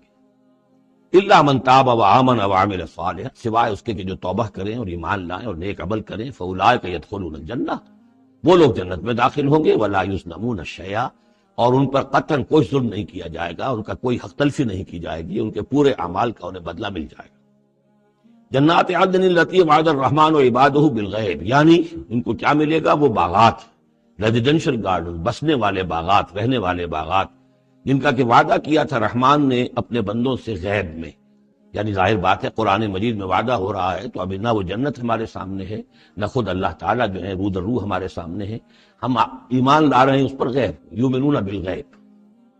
انہ کان وعدہ ماتیا، یقیناً اس کا وعدہ جو ہے وہ تو پورا ہونے والا ہی ہے، اس کو تو وقت پر پہنچنا ہی ہے، اب وہ اپنی جگہ پر پختہ ثابت ہوگا۔ لا يسمعون فیہا لغوا الا سلاما، وہ نہیں سنیں گے اس میں کوئی لغو بات، بس صرف سلام ہی سلام، ہر طرف سے فرشتے آ رہے ہیں تو سلام، قیلا سلاما سلاما۔ وَلَهُمْ رِزْقُهُمْ فِيهَا بُكْرَةً وَعَشِيًّا، اور ان کے لیے ان کا رزق ہوگا اس میں صبح بھی اور شام کو بھی۔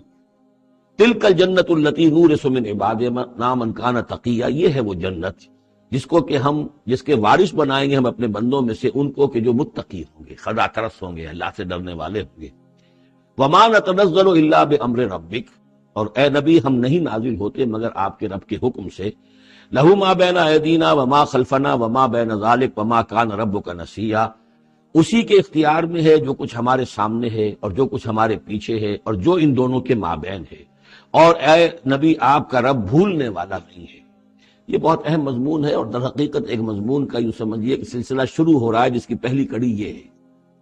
اس کو یوں سمجھیے کہ حضور صلی اللہ علیہ وسلم کو جو قرآن مجید سے شغف تھا اور محبت تھی اور شوق تھا آپ کا، تو جو وقفہ پڑ جاتا تھا وہی میں، وہ آپ پر بڑا شاخ گزرتا.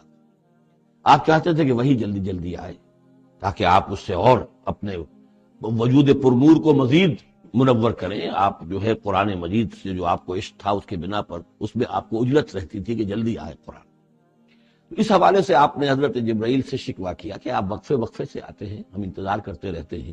اس کا یہ جواب ہے جو جہاں دیا جا رہا ہے، وَمَا نَتَنَزَّلُ إِلَّا بِأَمْرِ رَبِّكَ. اے نبی ہم اپنی مرضی سے نہیں نازل ہو سکتے، ہم نہیں نازل ہوتے مگر آپ کے رب کے حکم سے.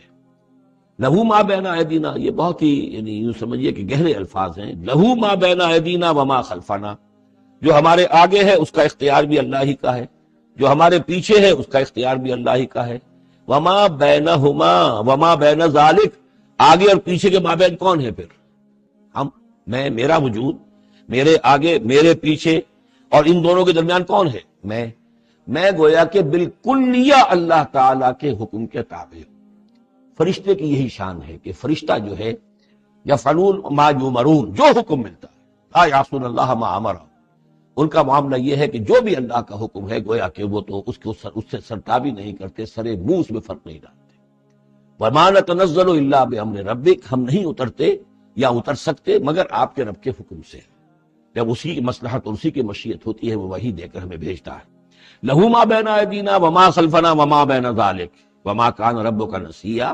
اور اے نبی یہ جو کچھ تاخیر ہو جاتی ہے کسی بھول کی وجہ سے نہیں ہے کہ اللہ کو کوئی نسیان لاحق ہو گیا ہے تو تھوڑی دیر کے لیے توجہ کہیں اور ہو گئی ہے، معاذ اللہ. تیرا رب جو ہے بھولنے والا نہیں ہے، بلکہ یہ حکمت کے تحت ہے، اللہ تعالیٰ کی مشیت یہ ہے. کذالک لنثبت بہ فؤادک رتل اللہ ترتیلا، وہ جو ہم پڑھ چکے سورہ بنی اسرائیل میں بھی، وقرآنا فرقناہ لتقرأہ علی الناس علی مکث ونزلناہ تنزیلا. یہ ہماری حکمت ہے کہ ذرا وقفے وقفے سے آپ یہ قرآن لوگوں کو پڑھ کر سنائیں.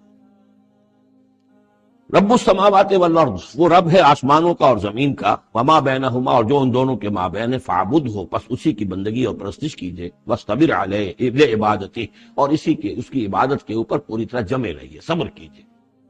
هل تعلم له سمیا، تو کیا تم جانتے ہو کہ اس کی سی شان کا کوئی اور بھی کوئی اور ہستی ہے؟ ظاہر بات ہے جو شان اللہ کی ہے اس کی سی شان رکھنے والی کوئی اور ہستی کائنات میں موجود نہیں.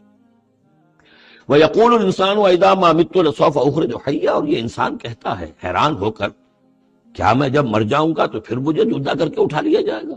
یعنی یہ وہ لوگ ان میں سے کہ جو بعث بعد الموت کے منکر تھے. میں نے بارہا آپ کو بتایا کہ اکثر و بیشتر تو وہ مانتے تھے، لیکن وہ کہتے تھے کہ وہاں ہمیں چھڑانے والے ہیں، ہمارے شفعاء ہیں، ہؤلاء شفعاؤنا عند اللہ. تو بعث بعد الموت کے وہ منکر نہیں تھے، لیکن ایک طبقہ ان میں ایسے لوگوں کا بھی تھا. اب یہ ان کی بات ہو رہی ہے. وَيَقُولُ الْإِنسَانُ وَإِذَا مَا مِتُّ لَسَوْفَ أُخْرَجُ حَيًّا، کہ جب میں مر جاؤں گا پھر مجھے دوبارہ اٹھا لیا جائے گا اور نکال دیا جائے گا. أَوَلَا يَذْكُرُ الْإِنسَانُ، تو کیا اس انسان کو یہ یاد نہیں ہے، أَنَّا خَلَقْنَاهُ مِنْ قَبْلُ وَلَمْ يَكُ شَيْئًا، کہ وہ کچھ بھی نہیں تھا اور ہم نے اسے پیدا کیا ہے. تو کیا مشکل ہے ہمارے لیے دوبارہ اس کو پیدا کر دینا؟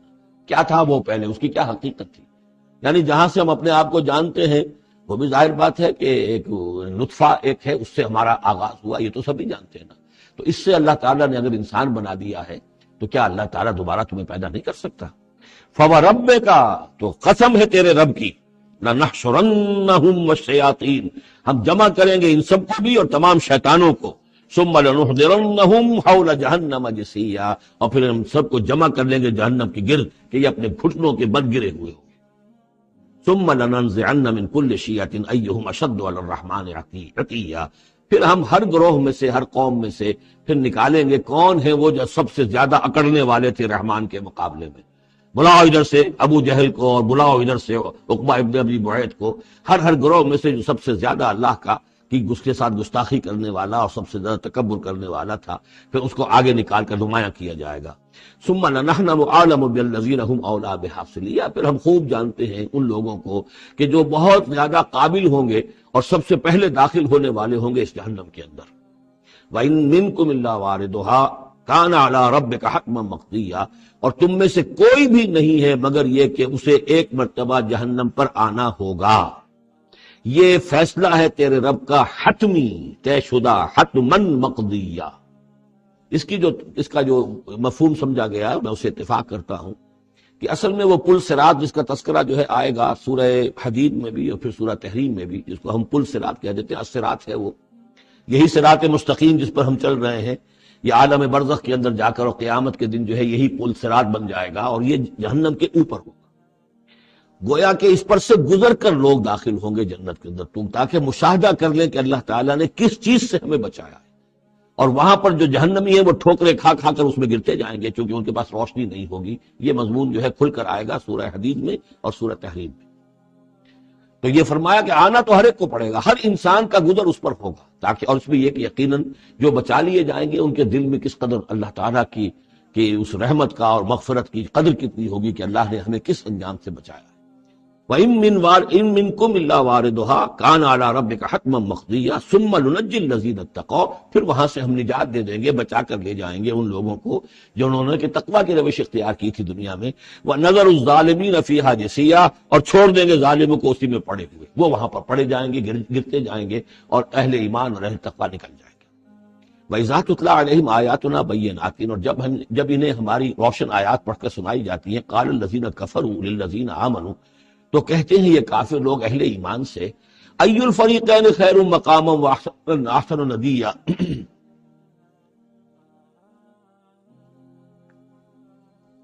دونوں جماعتوں میں سے، دونوں گروہوں میں سے کن کے مکان و مقام بہتر ہیں اور کن کی مجلسیں بہت اچھی ہیں. یعنی اے مسلمانوں دیکھو، تم اور تمہارے رسول محمد صلی اللہ علیہ وسلم اور ان کے گرد جو لوگ بیٹھے ہوتے ہیں، نہ ان کے پاس دنیاوی دولت ہے، نہ حیثیت ہے، نہ وجاہت ہے. ایک ہم ہیں، دیکھو ذرا ابو جہل کی مجلس جا کے دیکھو کتنی آباد ہے، بڑے بڑے چودھری لوگ آ کر اس کے پاس بیٹھتے ہیں. ذرا کہیں جا کر ولید بن مغیرہ کی چوپال دیکھو، اس کی چوپال جو ہے اس کی کیا شان ہے. تو یہ وہی بات جو کہ ہم سورہ کہف میں پڑھائے ہیں، جو دو افراد کے مابین مکالمہ ہوا تھا کہ اس نے کہا تھا کہ میرے پاس مال زیادہ، انا اکثر منک مالا واعز نفرا. اسی طرح انہوں نے کہا کہ ای الفریقین خیر مقاما واحسن ندیا. یہ دو گروہ دیکھ لو تمہارے سامنے ہیں، ایک معلوم ہوتا ہے کہ مفلس ہیں، کلاش ہیں، غلام لوگ ہیں، ان کے ساتھ بیٹھے ہوئے ہیں، بلال بیٹھا ہوا ہے، وہاں وہ ابو فقی بیٹھا ہوا ہے، یہ جو عمار ہے اور یہ فلاں ہے اور یہ یاسر ہیں، یہ لوگ ہیں. ادھر جا کر دیکھو وہ کتنی سج دھج کے ساتھ، شان و شوکت کے ساتھ ان کی محفلیں ہیں، کیا کچھ ساز و سامان ہے، کیسے قالین بچھے ہوئے ہیں. ای الفریقین خیر مقاما واحسن ندیا وکم اہلکنا قبلہم من قرن، اور ہم نے ان سے پہلے کتنی ہی قوموں کو ہلاک کیا ہے. ہم احسن اساسا وریا، وہ ان سے بھی کہیں بڑھ کر تھے اپنے اساس البیت، اساس جس کو ہم اساسہ کہتے ہیں، ساز و سامان میں اور نام و نمود میں، شان و شوکت میں. ریا، ان کی شان و شوکت ان سے بھی کہیں بڑھ کر تھی اور وہ ہلاک ہوئے. قوم عاد اور قوم سمود یہ سب کا، اور قوم شعیب. قل من کان فی الضلالۃ فلیمدد لہ الرحمن مدا، اے نبی ان سے کہہ دیجئے جو شخص بھی ضلالت میں، گمراہی میں ہے، تو اللہ کا یہ طریقہ ہے، قاعدہ ہے کہ اللہ تعالیٰ اسے پھر اور ڈھیل دیتا ہے، رسی دراز کرتا ہے، اس کو اور نعمتیں دے دیتا ہے. حتیٰ اذا رأوا ما یوعدون، یہاں تک کہ جب اچانک وہ وقت آ جائے گا کہ جس کے ان کو دھمکی دی جا رہی ہے، اما العذاب و اما الساعہ، یا تو دنیا میں عذاب آ جائے، عذاب ہلاکت، عذاب استحصال، یا قیامت. فسیعلمون، تب وہ جان لیں گے، من ہوا شر مکانا واضعف جندا، کہ کون ہے جو اپنے مقام اور مرتبے کے اعتبار سے بدتر ہے اور کون ہے کہ جو لشکر اور اپنے لاؤ لشکر کے اعتبار سے کمزور تر ہے. اس وقت پتہ چلے گا کہ محمد زیادہ طاقتور تھے صلی اللہ علیہ وسلم یا ابو جہل زیادہ طاقتور تھا. آخرت میں جا کر حقیقت کھل جائے گی. اس وقت تو یہ ایک سراب ہے، نظر آ رہا ہے، ڈرامہ ہے، کھیل ہو رہا ہے. حقیقت جو ہوگی وہ منکشف ہو جائے گی اس دن. وَيَزِيدُ اللَّهُ الَّذِينَ اهْتَدَوْا هُدًى، اور اللہ تعالیٰ ان لوگوں کی ہدایت میں اضافہ کرتا ہے جو ہدایت کی راہ اختیار کرے. اللہ بڑھاتا ہے ان لوگوں کو ہدایت میں کہ جنہوں نے ہدایت اختیار کی. والباقیات الصالحات خیر عند ربک ثوابا وخیر مردا، اور یقیناً نیک باقی رہنے والے تو وہ نیک عمل ہے. یہ مال و دولت باقی رہنے والا نہیں ہے، یہ تو یہیں کی شے یہیں رہ جائے گی. باقیات الصالحات، بقا اگر ہے، دوام ہے انسان کے ساتھ، اس عالم آخرت میں جانے والی کوئی شے ہے تو باقیات الصالحات ہے، وہ تو نیک کام ہے. خیر عند ربک ثوابا، وہ یقیناً تیرے رب کے نزدیک بہت بہتر ہیں بدلے کے اعتبار سے بھی، وخیر مردا، اور اس اعتبار سے بھی کہ لوٹ کر جایا جائے ان کے پاس. جب ہم وہاں پہنچیں گے ہمیں اپنے اعمال جو ہے وہ منتظر ملیں گے، ان کی جزا. بلکہ یہ کہ کہا جائے گا یہ تمہارے اعمال ہی ہیں، ان کی شکل بدل گئی ہے. افرأیت الذی کفر بآیاتنا وقال لأوتین مالا وولدا، تو کیا تم نے دیکھا اس شخص کو جو ہماری آیات کا تو کفر کرتا ہے اور کہتا ہے مجھے تو لازماً ملے گا، مال بھی ملے گا اور اولاد بھی ملے گی. یہ وہی بات سمجھ لیجیے جو سورہ کہف میں آ چکی ہے کہ اس نے کہا تھا وَلَئِن رُدِدتُّ إِلَىٰ رَبِّي لَأَجِدَنَّ خَيْرًا مِنْهَا مُنْقَلَبًا، تم جو ہو جوتیاں پھٹکار رہے ہو یہاں پر بھی، تمہیں وہاں بھی کچھ نہیں ملنا. اگر واقعی آخرت ہو ہی گئی، اول تو مجھے گمان نہیں، میں نہیں سمجھتا کہ وَمَا أَظُنُّ السَّاعَةَ قَائِمَةً وَلَئِن رُدِدتُّ إِلَىٰ رَبِّي لَأَجِدَنَّ خَيْرًا مِنْهَا مُنْقَلَبًا، تو مجھے وہاں پر بھی اچھا ہی ملے گا جیسے یہاں اچھا ملا ہوا ہے. وہی اسی طرح یہ ہے کہ ان کا ہمیں تو وہاں پر بھی ملے گا، آخرت میں بھی بہت سا مال بھی ملے گا، اولاد بھی ملے گی. اطلاع الغیب، یہ دنیا بھی مراد ہو سکتی ہے لیکن میرے نزدیک آخرت ہی مراد ہے. اطلاع الغیب، کیا وہ غیب پر مطلع ہو چکا ہے، اس نے جھانک کر دیکھ لیا ہے غیب کو. ام اتخذ عند الرحمن عہدا، یا وہ کوئی رحمان سے عہد لے چکا ہے، پکا قول و قرار لے چکا ہے جس پر اس یقین سے کہہ رہا ہے کہ اسے تو مال بھی ملے گا اور اولاد بھی ملے گی. کلا، ہرگز نہیں. سنکتب ما یقول، جو کچھ یہ کہہ رہا ہے وہ ہم لکھ لیں گے تاکہ جواب دہی پوری کرنی پڑے کہ کیا کیا بکواس تم کیا کرتے تھے. وَنَمُدُّ لَهُ مِنَ الْعَذَابِ مَدًّا، اور پھر عذاب کے اندر ہم اس کے اضافہ کرتے چلے جائیں گے، عذاب کو اس کے لیے کھینچتے چلے جائیں گے. وَنَرِثُهُ مَا يَقُولُ، اور جو کچھ وہ کہہ رہا ہے اس کے وارث تو ہم ہوں گے، سارا مال دنیاوی سامان جو بھی کچھ ہے وہ تو ہماری وراثت میں آ جائے گا. وَيَأْتِينَا فَرْدًا، اور وہ جب آئے گا ہمارے سامنے ہماری عدالت میں پیش ہونے کے لیے تو ایک فرد کی حیثیت سے آئے گا. نہ اولاد ساتھ ہوگی، نہ مال، نہ قدم، نہ حشم، نہ قوم، نہ ہم نشین، نہ حاشیہ نشین، کوئی نہیں ہوگا. وَاتَّخَذُوا مِن دُونِ اللَّهِ آلِهَةً، انہوں نے اللہ کے سوا کچھ اختیار کر لیے ہیں اپنے معبود، لِيَكُونُوا لَهُمْ عِزًّا، تاکہ وہ ان کے مددگار بنے، ان کے لیے سہارا بنے، پشت پناہ بنے، اللہ کے ہاں انہیں کچھ چھڑا سکے عذاب سے. کلا، ہرگز نہیں. سَيَكْفُرُونَ بِعِبَادَتِهِمْ، وہ تو ان کی عبادت کا انکار کریں گے، جیسا کہ پہلے بھی آ چکا ہے. وہ فرشتے ہوں، اولیاء اللہ ہوں، انبیاء ہوں، حضرت عیسیٰ ہوں، شیخ عبد القادر جیلانی ہوں، کوئی بھی ہو، ان کا تو مانگو تو کفر کرے گا. تم کیا کہہ رہے ہو، ہمیں تو معلوم بھی نہیں تھا کہ تم ہم سے دعائیں کرتے رہے اور ہمیں سمجھتے رہے کہ ہم تمہیں چھڑا لیں گے. سَيَكْفُرُونَ بِعِبَادَتِهِمْ، وہ انکار کریں گے ان کی عبادت کا.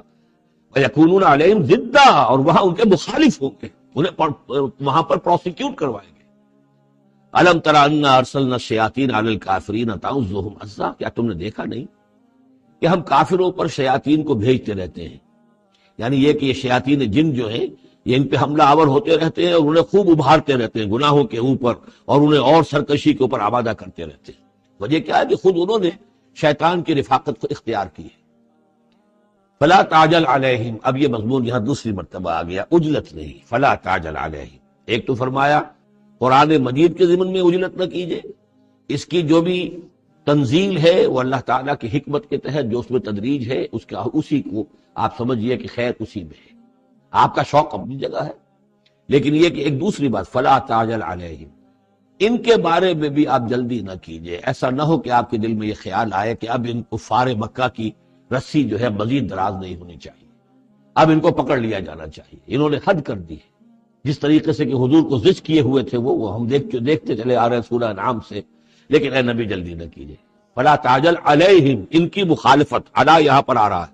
فلا تعجل علیہم انما نعد لہم عدا، ہم ان کی پوری گنتی کر رہے ہیں، ایک ایک عمل ان کا لکھا جا رہا ہے، ہر چیز کا ان کو جواب دہی کرنی ہوگی، ہر چیز کی ان کو سزا مل جائے گی. لیکن یہ کہ ہمارے ہر کام کے اندر جو بھی فطری تدریج ہے، جو اس کی جو توقیت ہے، اس کا جو نظام ہم نے بنا رکھا ہے وہ اسی کے مطابق ہوگا.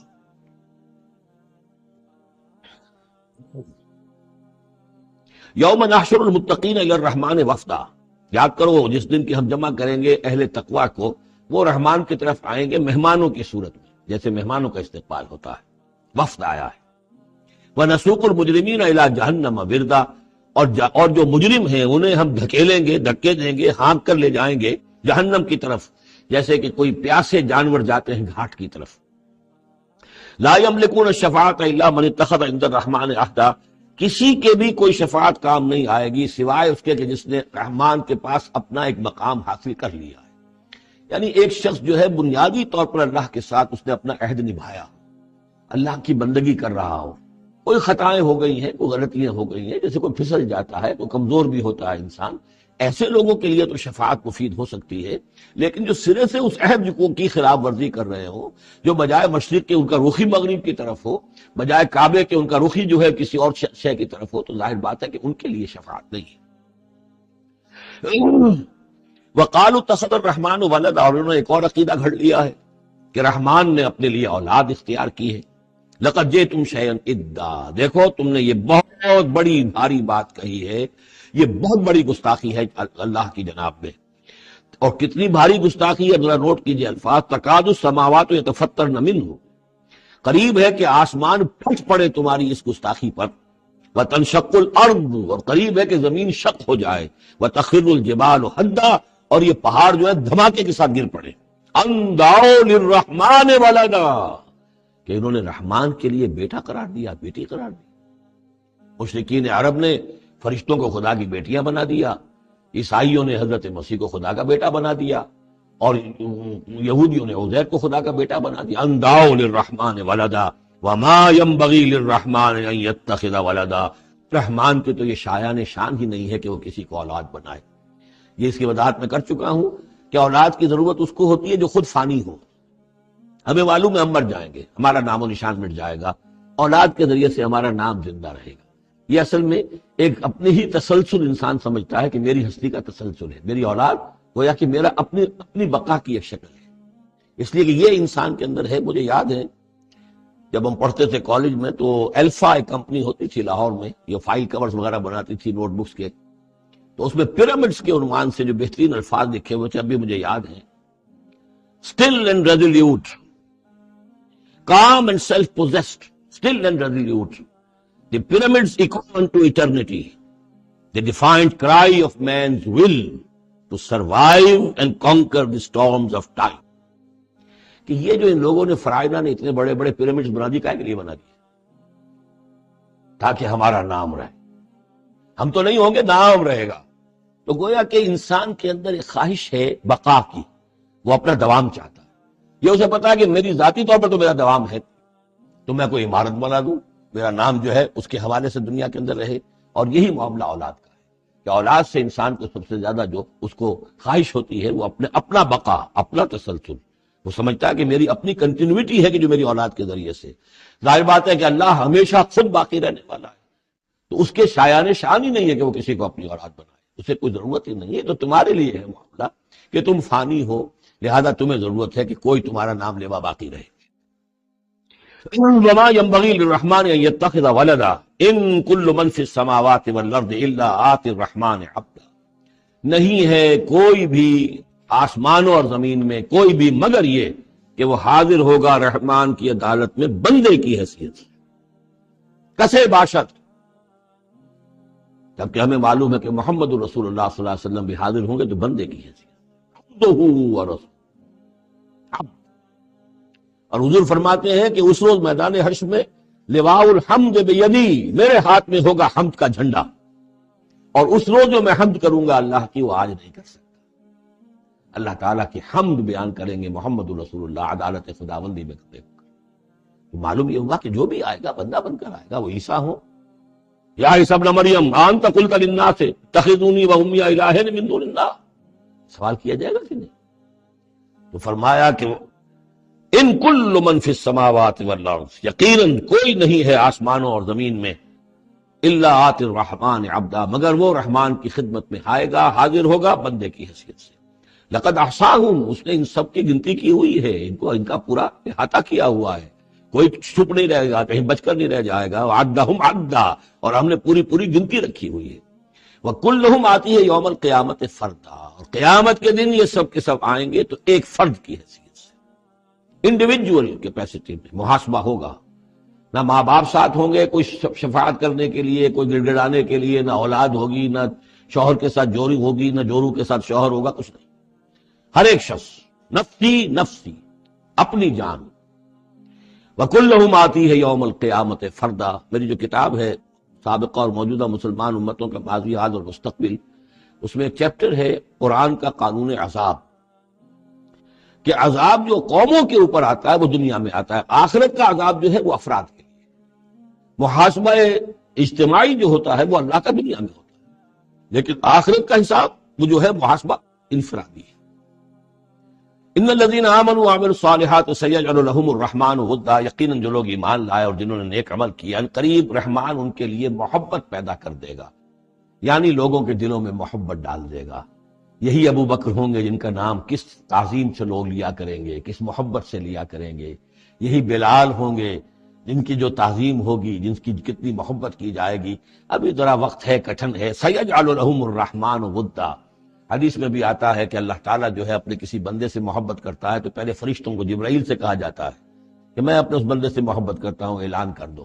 وہ فرشتوں میں اعلان کرتے ہیں، ان کے دل میں اس کی محبت ڈال دی جاتی ہے. پھر وہ عام دنیا میں اور لوگوں کے اندر اس کے دل اس کی ایک محبت ڈال دی جاتی ہے. فَإِنَّمَا يَسَّرْنَاهُ بِلِسَانِكَ، یہ آیت بڑی اہم ہے. تو ہم نے اس قرآن کو یسرنا ہو، اس کو قرآن کو آسان کر دیا ہے بے لسان کا، آپ کی زبان پر یا آپ کی زبان کے ساتھ، یعنی عربی زبان میں. یہ بہت آسان ہے، بہت ہی ستھری زبان ہے، سادہ زبان ہے، جس کو ہم کہتے ہیں کہ سہل ممتنع. اس کے اندر ثقالت نہیں ہے، بوجھل پن کا نہیں ہے، بہت بھاری بھرکم الفاظ کہیں کہیں شاذ آئے ہیں، ورنہ عام طور پر قرآن مجید جو بڑی سلیس زبان میں ہے. انما یسرناہ لسانک، بے لسانک لتبشر بہ، لتبشر بہ المتقین، تاکہ آپ بشارت دیں اس کے ذریعے سے متقیوں کو، وتنذر بہ قوما لدا، اور اس کے ذریعے سے انذار فرمائے. یعنی آپ کی دعوت کا مرکز و محور اور آپ کا آلہ جو ہے، آلہ دعوت، آلہ انقلاب، وہ قرآن مجید ہے. انذار کیجئے قرآن کے ذریعے، تبشیر کیجئے قرآن کے ذریعے، تذکیر کیجئے قرآن کے ذریعے. فذکر بالقرآن من یخاف وعید، تذکیر ہو، واعظ ہو قرآن کے ذریعے. یا ایھا الناس قد جاءتکم موعظۃ من ربکم، اس سے بڑا واعظ اور کوئی نہیں. تزکیہ نفس و قرآن کے ذریعے سے، شفاء لما فی الصدور یہ ہے. سورہ یونس میں بھی آ چکا، سورہ بنی اسرائیل میں بھی آ چکا. وَنُنَزِّلُ مِنَ الْقُرْآنِ مَا هُوَ شِفَاءٌ وَرَحْمَةٌ لِّلْمُؤْمِنِينَ. تو قرآن مجید ہی در حقیقت دعوت اور تربیت کا اور تعلیم کا گویا کہ اس کا محور ہے، مرکز و محور. فَإِنَّمَا يَسَّرْنَاهُ بِلِسَانِكَ لِتُبَشِّرَ بِهِ الْمُتَّقِينَ وَتُنذِرَ بِهِ قَوْمًا لُدًّا وَكَمْ أَهْلَكْنَا قَبْلَهُم مِّن قَرْنٍ، اور ان سے پہلے ہم نے کتنی ہی قوموں کو ہلاک کیا. هل تحس منهم من احد، ان میں سے کسی کی کوئی آہٹ تمہیں نظر آتی ہے؟ کہیں کوئی باقی ہے نام و نشان؟ کہیں عاد کا کوئی نام و نشان باقی ہے؟ اور تسمع لهم رکزا، یا کہیں ان کی کوئی بھنک تمہارے کان میں آتی ہے؟ معلومات نسیم منسیہ، ختم. تو اسی طریقے سے یہ آج اکڑ رہے ہیں، ان کا حال بھی یہی ہو جائے گا.